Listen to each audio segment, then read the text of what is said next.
بسم اللہ الرحمن الرحیم الحمد للہ رب العالمین والصلاة والسلام علی سید الانبیاء والمرسلین وعلی آلہ واصحابہ اجمعین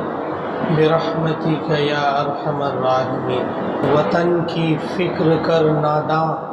مصیبت آنے والی ہے، وطن کی فکر کر ناداں مصیبت آنے والی ہے، تمہاری بربادیوں کے مشورے ہیں آسمانوں میں۔ جیسا کہ آپ حضرات کو اس بات کا علم ہے کہ یہ مہینہ ماہ اگست ہے اور آزاد بھارت کا اتہاس، آزاد بھارت کی تاریخ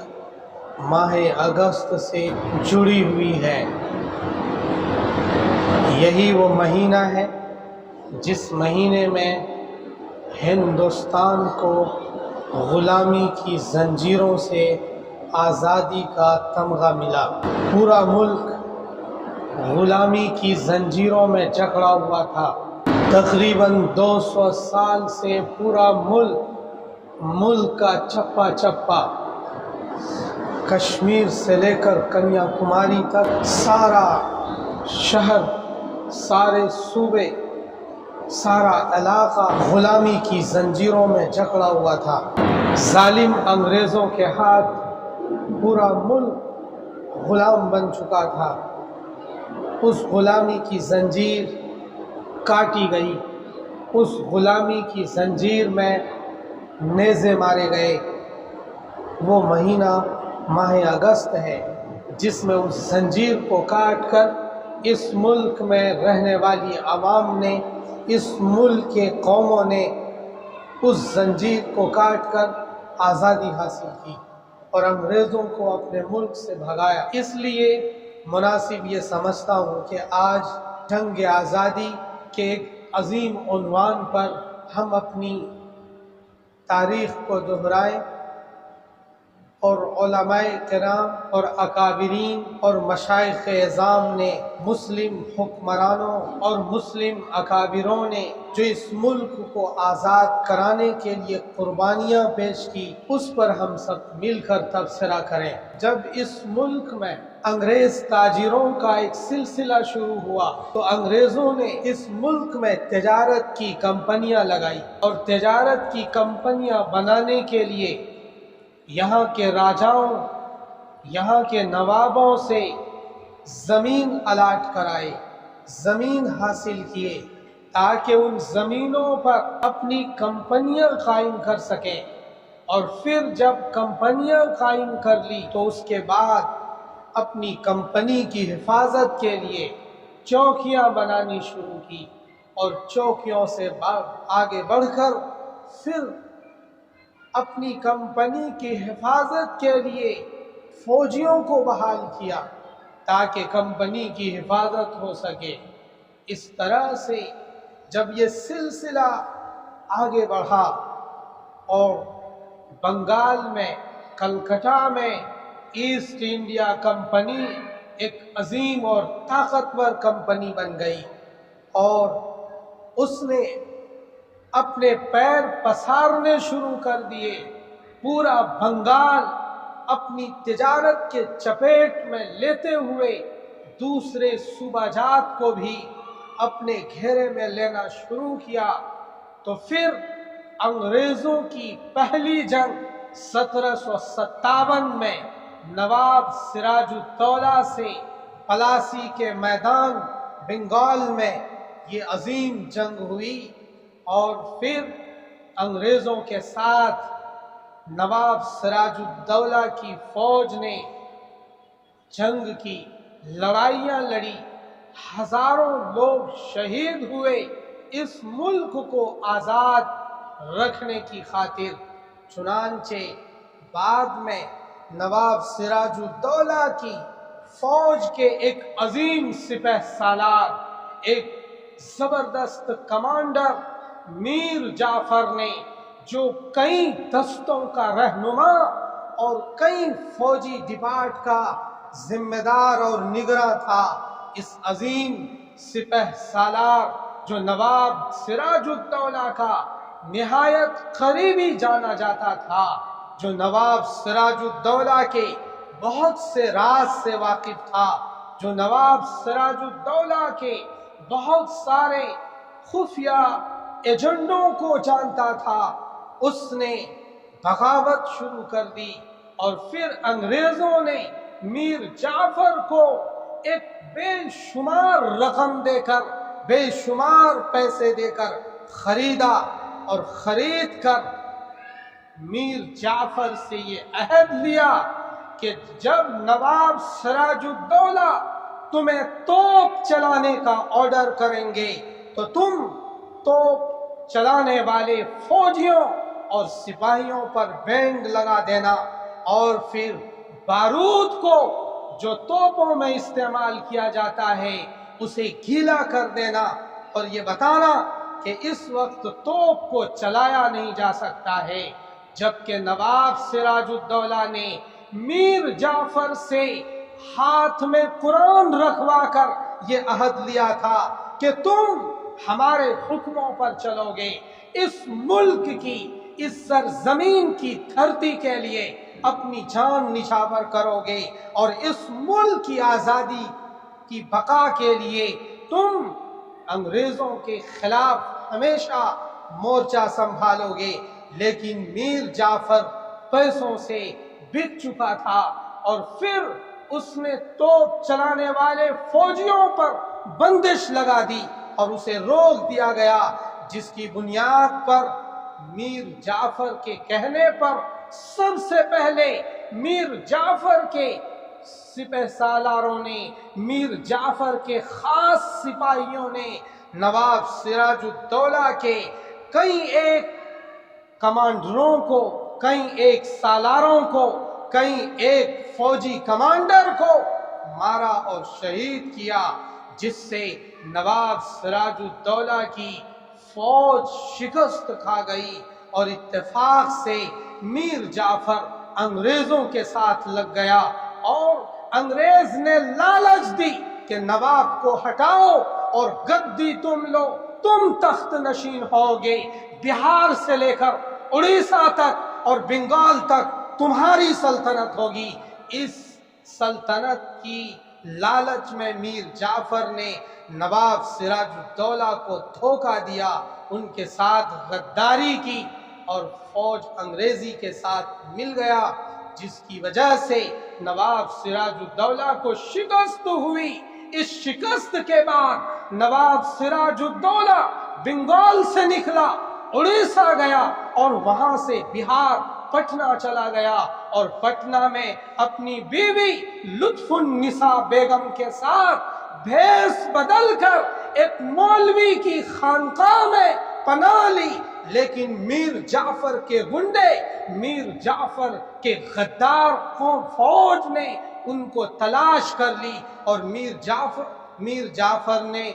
اپنے لوگوں کو حکم دیا کہ خانقاہ سے انہیں گرفتار کرو، اور گرفتار کر کے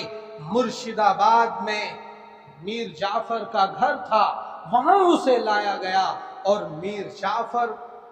نے پھر اپنے ہی گھر میں ایک روایت کے مطابق نواب سراج الدولہ کو دوران نماز میر جعفر نے قتل کروایا۔ اس طرح سے سارا بنگال انگریزی British government East India company نے اپنے ہاتھ میں لے لیا۔ بنگال سے لے کر بہار اور اڑیسہ تک کا سارا علاقہ ایسٹ انڈیا کمپنی کے ماتحت، ان کے تحت کام کرنے والے فوجیوں کے ہاتھ میں آ گیا، اور ان سارے علاقوں پر کمپنی نے فوجی حکومت قائم کر دی، اور اس طرح سے ان تمام علاقوں پر یہ فائز اور قابض ہو گئے۔ اور جب انہیں تجارت کی لالچ اور بڑھی تو پھر انہوں نے ایک نئی پلاننگ کی، بہار سے لے کر دوسرے صوبوں کی طرف کوچ کرنا شروع کیا۔ دھیرے دھیرے وہ 1799 سے پہلے ہندوستان کے اکثر صوبوں پر اپنا قبضہ جما چکا تھا۔ دہلی کے علاوہ لاسٹ میں 1799 میں ٹیپو سلطان شہید سے ان کا مقابلہ ہوا، اور آج بھی میسور کے اندر سرنگا پٹنم میں جو ان کی حویلیاں ہیں، اور آج بھی جو ٹیپو سلطان نے فوجی کیمپس بنا رکھا تھا، اس کیمپس کو انہوں نے ایک نہر کے بازو میں بنایا تھا۔ اس کیمپس کے تمام دروازوں پر ٹیپو سلطان کی اعلیٰ سے اعلیٰ فوجی کمانڈر کو فائز کر دیا گیا تھا، تاکہ انگریزی فوج اس قلعے میں داخل نہ ہونے پائے اور وہ اس پر قابض نہ ہونے سکے۔ چنانچہ ٹیپو سلطان کے ایک قریبی نے ان کو بھی دھوکہ دیا، جن کا نام میر صادق ہے، اور پھر انہوں نے انگریزی افسر کو بتایا کہ تم ایک ہی صورت سے ٹیپو سلطان پر اور ان کے قلعے پر قابض ہو سکتے ہو، وہ اس طرح سے کہ اس نہر کے پشت پر، اس نہر کے کنارے اس قلعے کا ایک دروازہ ہے، اور وہ دروازہ واٹر گیٹ کے نام سے جانا جاتا ہے۔ اس دروازے کا علم فوجی افسروں کے علاوہ ٹیپو سلطان کی سلطنت میں کسی کو نہ تھا، لیکن میر صادق نے اس دروازے کا علم فوجی افسروں کو بتایا، اور راتوں رات انگریزی فوج نے اپنے گھوڑے نہر میں ڈال دیے، اور پھر اپنی فوج کو واٹر گیٹ پر کھڑا کر دیا، اور گیٹ توڑ کر اندر قلعے میں وہ داخل ہو گئے۔ اور پھر ایک لڑائی ہوئی ادھر بنگلور میں، اپنی حویلی میں ٹیپو سلطان موجود تھے، ان کو بتایا گیا کہ میسور کے قلعے پر انگریزوں نے حملہ کر دیا ہے، اس وقت کھانا تناول کر رہے تھے۔ میر صادق نے سمجھایا کہ آپ یہاں نہ آئیں، حالات خراب ہے، کیونکہ اس نے غداری کر لی تھی، لیکن ٹیپو سلطان جو اس سرزمین کا سچا سپوت تھا، جو اس سرزمین کو سینچنے میں جن کے آباء و اجداد نے قربانیاں پیش کی تھی، وہ کیسے رک سکتا تھا؟ انہوں نے اپنی فوجی دستے کو لیا اور پھر وہاں جا کر انگریزوں کے ساتھ لڑائی لڑی، اور لڑائی لڑنے کے بعد آخر میں ٹیپو سلطان بھی شہید ہو گئے۔ اور پھر 1799 میں جب انگریز نے ٹیپو سلطان کو شہید کر دیا، تو اس کے بعد دلی کی جامع مسجد پہ آ کر ان کے افسر نے اعلان کرایا کہ آج سے ہندوستان میں حکم ہمارا چلے گا، اور بادشاہ بہادر شاہ ظفر ہوگا، لیکن حکم ہمارا چلے گا، آج سے یہ ملک ہمارا ہے۔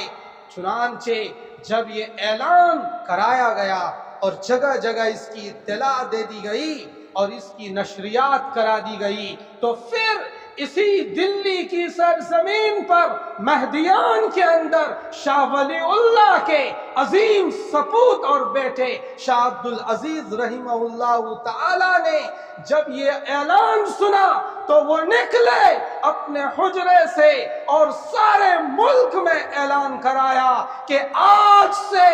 انگریزوں کی غلامی حرام ہے، اور اس ملک کے اندر ایک ایک مسلمان پر انگریزوں کے خلاف جہاد کرنا فرض ہے۔ وہ دیکھو انگریزوں نے پادریوں کو اتار دیا، وہ دیکھو دین مٹانے کی انہوں نے پلاننگ شروع کر دی، مسجدوں کو ڈھانا شروع کر دیا، مدرسوں پر بندشیں لگانی شروع کی۔ اس اعلان کے بعد جگہ جگہ جو شاہ عبدالعزیز کے شاگرد تھے، ان شاگردوں کا اعلان ہوا۔ اس اعلان کی پاداش میں شاہ عبدالعزیز کو برٹش گورنمنٹ نے گرفتار کیا اور چھپکلیاں پکڑ کر اس کا ابٹن بنا کر ان کے جسم پر مل دیا گیا، جس کی وجہ سے شاہ عبدالعزیز کو برس کی بیماری ہوئی اور اس بیماری میں شہید ہو گئے۔ اور پھر شاہ عبد العزیز کے انتقال کے بعد ان کے دو شاگرد سید احمد شہید بریلوی اور شاہ اسماعیل شہید نے ان کے پلان کو آگے بڑھایا، اور وہ سبق جو مہدیان میں شاہ عبد العزیز نے اپنے شاگردوں کو دیا تھا، اس سبق کو لے کر یہ دونوں شاگرد عظیم سپوت آگے بڑھے، اور بالا کوٹ کی پہاڑی پر ان کو بھی شہادت نصیب ہوئی اور یہ دونوں بھی شہید ہو گئے۔ یہ سلسلہ چلتا رہا۔ جب یہ سلسلہ آگے بڑھا تو 1857 میں میرٹھ کی چھاونی میں بغاوت ہوئی۔ ہندو مسلم فوجیوں نے مل کر بغاوت کی اور وہاں سے واک آؤٹ کیا اور وہاں سے نکلے اور دلی آئے، اور بہادر شاہ ظفر لال قلعے میں تھے۔ ان کو بتایا کہ ہم اب انگریزوں کی غلامی برداشت نہیں کریں گے، آپ اعلیٰ کمان کے طور پر ہماری قیادت کریں، ہم ان سے لڑیں گے۔ لیکن مسلمانوں یا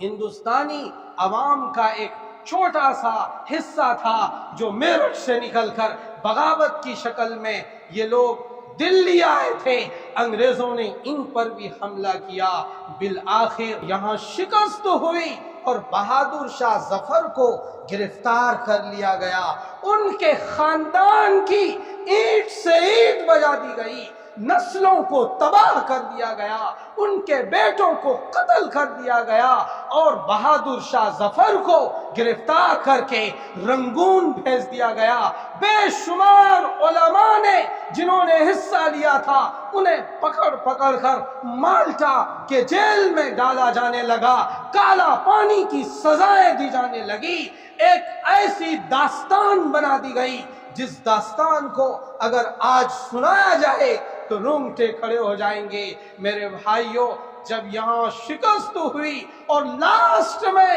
بہادر شاہ ظفر کے سامنے بریک فاسٹ کی ٹائم پر ان کے دو بیٹوں کا سر قلم کر کے تشتری میں رکھ کر ان کے سامنے پیش کیا گیا، تو پھر بہادر شاہ ظفر کو اب یہ یقین ہو گیا کہ اس ملک کا شیرازہ اب مغلوں کے ہاتھ سے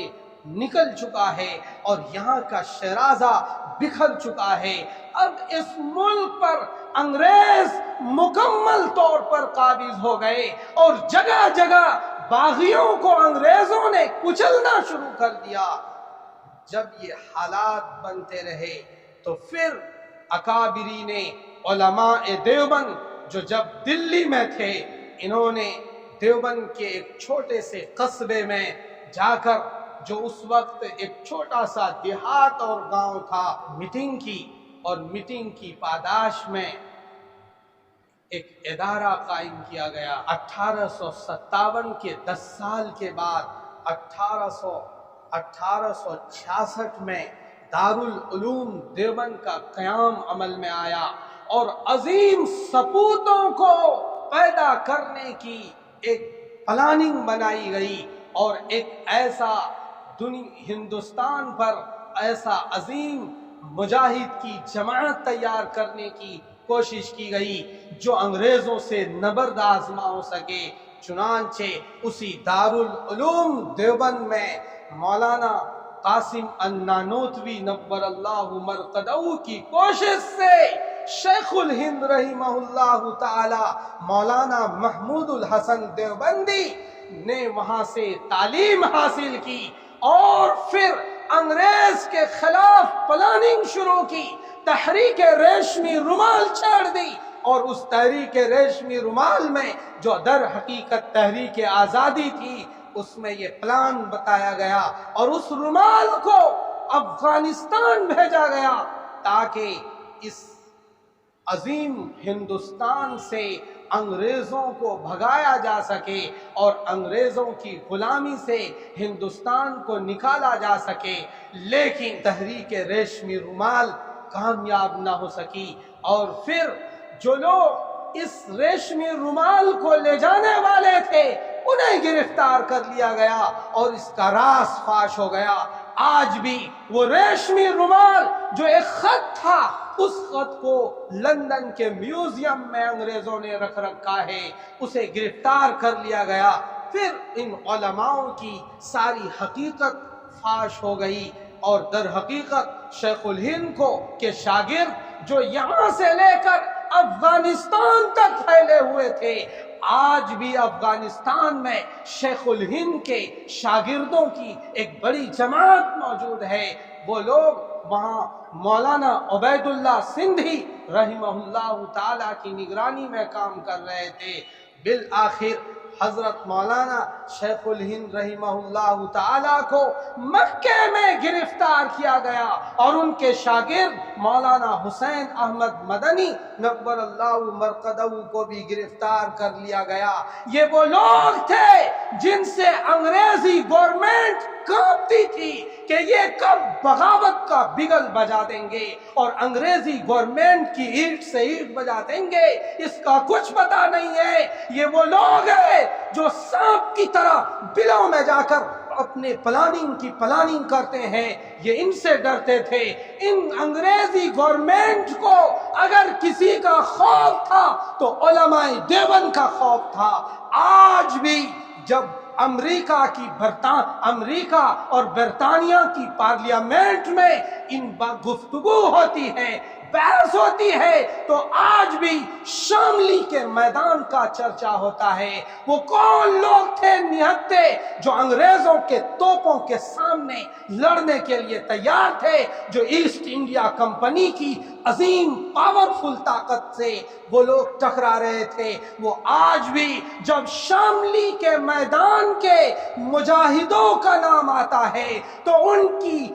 کے پیر کے نیچے کی زمین کھسک جاتی ہے، اور وہ سوچنے پر مجبور ہو سکتے ہیں کہ آخر یہ نہتے علماء دیوبند کے اندر وہ کون سا خون تھا جو انگریزوں کے خلاف گرماہٹ کے ساتھ وہ لوگ کام کر رہے تھے۔ تو بہرحال اس طرح سے جب شیخ الہند کو بھی گرفتار کر لیا گیا، اور گرفتاری کے بعد جب ایک زمانے کے بعد ان کو چھوڑا گیا تو دیوبند لائے گئے، اور دیوبند میں جب وہ بیمار ہو گئے، بیماری کے بعد جب وہ اپنے بیڈ ریسٹ پر چلے گئے تو اپنے شاگردوں سے کہا میری چارپائی اٹھاؤ اور ہندوستان کی گلی گلی چپا چپا بوٹا بوٹا میری چارپائی گھماؤ، میں بتاؤں گا اپنی نسلوں سے، اپنی قوموں سے کہ انگریزوں کی غلامی حرام ہے، نکل پڑو اپنے گھروں سے انگریزوں کے خلاف۔ یہ وہ انسان تھا کہ جب ان کا انتقال ہو گیا، اس کے بعد انگریزوں نے ایک رپورٹ میں لکھا کہ ہندوستان کے اندر ایک مولوی محمود الحسن دیوبندی ہے کہ اگر انہیں جلا کر راکھ کر دیا جائے تب بھی ان کی راکھ سے انگریزوں کی دشمنی کی بو آتی ہے۔ وہ ایسا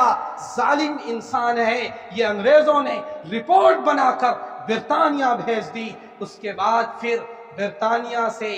یہ پیغام بھیجا گیا کہ یہ بتاؤ کہ اس ملک کے ہندوستان کے اندر کیسے ہماری حکمرانی قائم رہ سکتی ہے۔ تو یہاں کے وائسرائے نے یہ پیغام لکھوا کر بھیجا واپس کہ ان کو بتا دو، اور لکھ کر بھیجا انہوں نے کہ اس ملک میں جب تک عوام کا علماء سے لگاؤ رہے گا تب تک برٹش گورنمنٹ کامیاب نہ ہو سکے گی اور اپنی حکمرانی قائم نہ رکھ سکے گی۔ اور دوسری رپورٹ انہوں نے بھیجی کہ اس ملک کی عوام میں قرآن سے بڑی محبت ہے، یہاں کے مسلمان قرآن پر اپنی جان نشاور کرتے ہیں، اپنے چھوٹے چھوٹے ننھے بچوں کو حافظ قرآن بناتے ہیں۔ جب ہم ان کے مدرسوں کو دیکھتے ہیں، ان کے اندر چھاپا مارتے ہیں تو 8 سال کا، 7 سال کا، 9 سال کا بچہ سورہ الحمد سے لے کر سورۃ الناس تک سراسر سناتا چلا جاتا ہے۔ برٹش گورنمنٹ کو برطانیہ میں پیغام بھجوایا جب تک اس ملک میں یہ بچے حافظ ہوتے رہیں گے اس ملک میں انگریز کبھی کامیاب نہ ہو سکتا ہے۔ یہ رپورٹ انہوں نے بھجوا دی۔ سو اس طرح سے علماء کرام نے آزادی کی لڑائی لڑی، علماء نے ایسی لڑائی لڑی، دلی کی چاندنی چوک سے لے کر پشاور کے میدان تک علماء کی گردنیں لٹکی ہوئی تھی۔ ایک ہی حملے میں 31,000 سے لے کر 33,000 علماءوں کی گردنیں لٹکی ہوئی تھی۔ حکمرانوں نے عام اعلان کر دیا تھا، ساری چوکیوں کو اطلاع دے دی تھی، سارے تھانوں پر میسج دے دیا گیا تھا کہ جدھر دیکھو ٹوپی والوں کو، جدھر دیکھو داڑھی والوں کو، انہیں تحقیق کرو، انہیں گولیاں چلا دو، ان پر توپ چلا دو۔ دلی کی سرزمین پر ہزاروں مدرسے تھے، ان تمام مدرسوں پر بلڈوزر چلا دیا گیا۔ میرے بھائیوں، اس طرح سے علماء نے قربانیاں پیش کی ہے اس ملک کو آزاد کرانے کے لیے، اس ملک میں آپ کی آزادی کے لیے۔ کون سی آزادی کے لیے؟ کہ آپ بسم اللہ مسجد میں آ کر آزادی سے نماز پڑھ سکو، آپ اپنے مکتب میں بھیج کر اپنے بچوں کو قرآن کی تعلیم دے سکو، آپ اپنے مکتب میں بھیج کر اپنے بچوں کو حسنین کی طرح بنا سکو، آپ اپنے بچوں کو مکتب میں بھیج کر وہ خواب جو شیخ الہند نے دیکھا تھا، وہ خواب جو مولانا حسین احمد مدنی نے دیکھا تھا، وہ خواب جو شاہ اسماعیل شہید نے دیکھا تھا، وہ خواب جو سید احمد بریلوی نے دیکھا تھا، وہ خواب جو علماء کے ان سرکردہ لوگوں نے، علامہ گنگوہی نے دیکھا تھا، نانوتوی رحمہ اللہ نے دیکھا تھا، وہ یہی خواب تھا کہ اگر ظالم انگریزوں کی حکمرانی اس ملک میں دیر تک رہی تو پھر اس ملک میں اسلام کو مٹا دیا جائے گا، لوگ، ہماری نسلیں مسجدوں میں آ کر نماز بھی نہ پڑھ پائے گی۔ ایسا خواب انہوں نے دیکھا تھا، اس کے لیے انہوں نے قربانیاں پیش کی اور اس ملک کو آزاد کرایا۔ کانگریس نے اس ملک کو آزاد نہیں کرایا۔ کانگریس پارٹی تو اس لیے بنی تھی کہ مسلمانوں اور انگریزوں کے بیچ جو غلط فہمی ہے اس کے بیچ مصالحت اور کمپرمائز کرانے کے لیے یہ پارٹی بنی تھی۔ جمعیت علماء ہند نے کانگریس سے کہا کہ نہیں، تم آزادی کی لڑائی کے لیے تم بگل نہیں بجاتے ہو، اس لیے تمہارے اسٹیج پر علماء دیوبند کا کوئی فرد شامل نہیں ہوگا۔ چنانچہ بالآخر گاندھی جی نے کانگریس سے سمجھوتا کرایا اور کانگریس کا مقصد چینج کرایا، ان کے دستاویز میں اس رپورٹ کو ختم کرایا جس میں یہ لکھا ہوا تھا کہ ہمارا مقصد مسلمانوں اور انگریزوں کے بیچ مفاہمت ہے، اور یہ لکھوایا کہ آج سے جمعیت علماء ہند کی طرح ہم بھی انگریزوں کے خلاف لڑیں گے اور ہمارا ایک ہی مقصد ہے، آزادی اور آزادی۔ سو اسی طرح سے یہاں آزادی کی لڑائیاں لڑی گئی۔ 31 ملکوں کا سفر جمعیت علماء ہند نے گاندھی جی کو کرایا، ہندوستان سے بیرون ممالک کے 31 ممالک کا سفر کرایا اور پھر گاندھی کو گاندھی بنایا، اور اس ملک میں گاندھی جی نے تحریک چلائی اور اس تحریک کے نتیجے میں ہندو مسلم سب اس میں شریک ہوئے، اور بالآخر 15 اگست 1947 کو یہ آزاد بھارت بن گیا۔ آج آپ آزاد بھارت میں جیتے ہو، اس بھارت میں جیتے ہو جس بھارت میں کوئی اچھوت چیز نہیں ہونی چاہیے، جس بھارت میں اس ایک رکشے والے کا اور ایک پرائم منسٹر کا ایک ہی مقام ہے، ایک ہی سزا ہے، ایک ہی قانون ہے۔ اس آزاد بھارت میں آپ رہتے ہو جس آزاد بھارت میں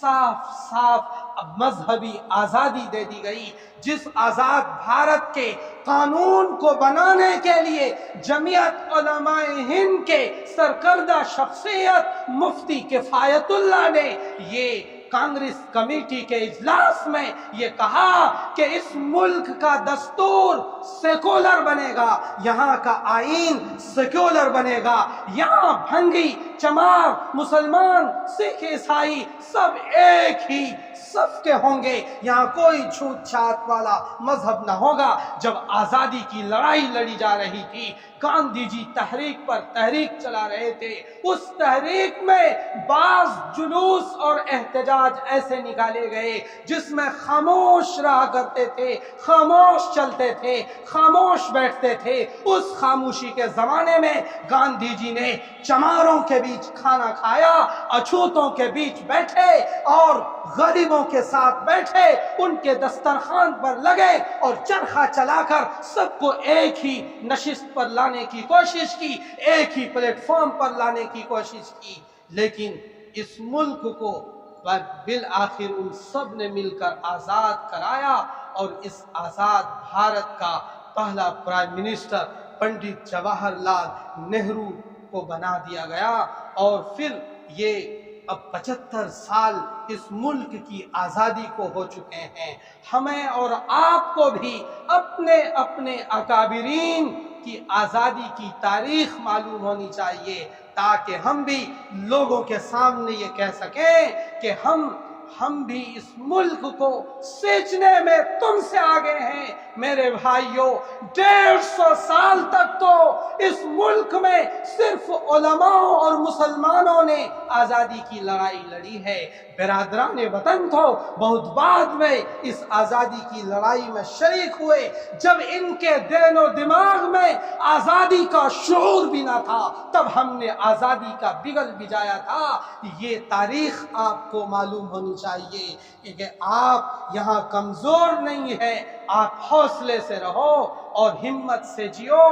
اور قانون کی حفاظت کر کے اپنی زندگی یہاں پر بسر کرو، قانون کو ہاتھ میں نہ لو اور اس ملک کی خدمت کرو۔ ہمیں اس ملک سے محبت ہے، اور کیوں نہ ہوگی اس ملک سے محبت ہمیں؟ ہمارے آباء و اجداد، شیخ الہند کی قبر یہاں پر ہے، شاہ ولی اللہ یہاں دفن ہے، شاہ عبدالعزیز یہاں دفن ہے، یہاں خواجہ معین الدین چشتی کا مزار ہے، یہاں نظام الدین اولیاء کا مزار ہے، یہاں تمام اکابرین کی روحیں موجود ہیں۔ اس لیے ہم اسی مٹی میں مریں گے، جئیں گے۔ اس لیے ہم سب اس ملک سے محبت، ہم سب کو آزادی کا مطلب سمجھنے کی توفیق نصیب فرمائے۔ وما علینا الا البلاغ۔